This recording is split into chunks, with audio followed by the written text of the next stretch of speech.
ये झूठ भी अजब गजब चीज है। ये झूठ भी अजब गजब चीज है। खुद बोलो तो अच्छा लगता है और दूसरे बोले तो गुस्सा आता है। हेलो गाइस, मेरा नाम है आर्यन और आज मैं आपके लिए लेकर आया हूं एक छोटी सी कहानी।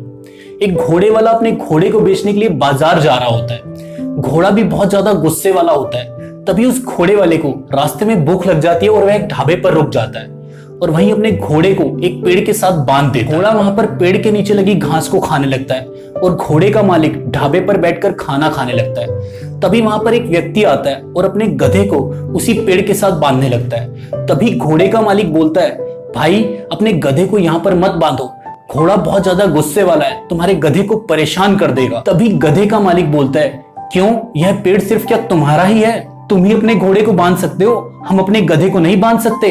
यह कहकर वह अपने गधे को बांधने लगा। उसके बाद भी घोड़े के मालिक ने बोला, तुम अपने गधे को यहाँ पर बांध तो रहे हो, लेकिन घोड़े ने अगर तुम्हारे गधे को परेशान किया तो उसकी मेरी कोई जिम्मेदारी नहीं होगी। लेकिन गधे के मालिक ने उसकी एक ना सुनी। वह अपने गधे को उसी पेड़ से बांधकर चला गया। तभी घोड़े ने उस गधे को लाते मारकर नीचे गिरा दिया।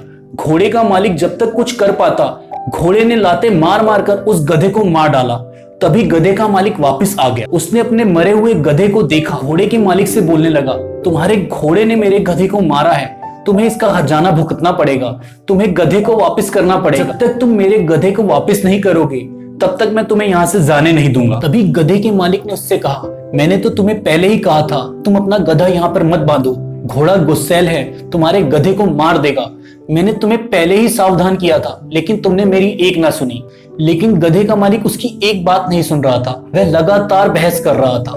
दोनों की बहस देखकर तभी ढाबे का मालिक वहां पर आता है और उन्हें बोलता है, तुम दोनों को राजा के पास न्याय के लिए जाना चाहिए। दोनों को ढाबे की मालिक की बात यह बिल्कुल सही लगी और दोनों राजा के दरबार में न्याय के लिए पहुंच गए। जैसे ही वे राजा के दरबार में पहुंचे, राजा ने गधे के मालिक से पूछा, बताओ तुम्हारा गधा कैसे मरा? तभी गधे के मालिक ने बोला, मेरा गधा और इसका घोड़ा दोनों एक ही पेड़ से बंधे थे। तभी इसका घोड़ा पागल हो गया और पागल होने के कारण उसने मेरे गधे को मार दिया। अब राजा ने घोड़े के मालिक से पूछा, बताओ क्या हुआ था? घोड़े का मालिक कुछ भी नहीं बोला, वह बिल्कुल चुप रहा। तभी राजा ने बोला, क्या तुम गूंगे और बहरे हो? कुछ बोल क्यों नहीं रहे हो? बार बार पूछने पर भी घोड़े का मालिक कुछ भी नहीं बोला।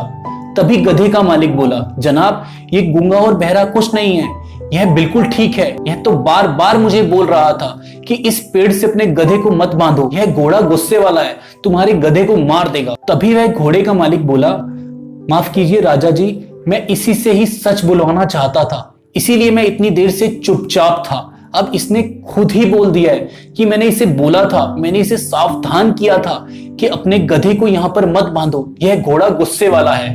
तभी राजा ने बोला, जब इसने तुम्हें बताया था कि घोड़ा गुस्से वाला है, घोड़ा तुम्हारे गधे को मार देगा, तब भी तुमने अपने गधे को उसी पेड़ से बांधा, तो इसमें पूरी की पूरी जिम्मेदारी तुम्हारी है। इस छोटी सी कहानी से हमें यह शिक्षा मिलती है कि हमें जीवन में कभी भी झूठ नहीं बोलना चाहिए, क्योंकि झूठ के पांव नहीं होते, झूठ कहीं भी खड़ा नहीं हो सकता, सच हमेशा कहीं पर भी खड़ा हो सकता है और झूठ कभी ना कभी कहीं ना कहीं सामने आ ही जाता है।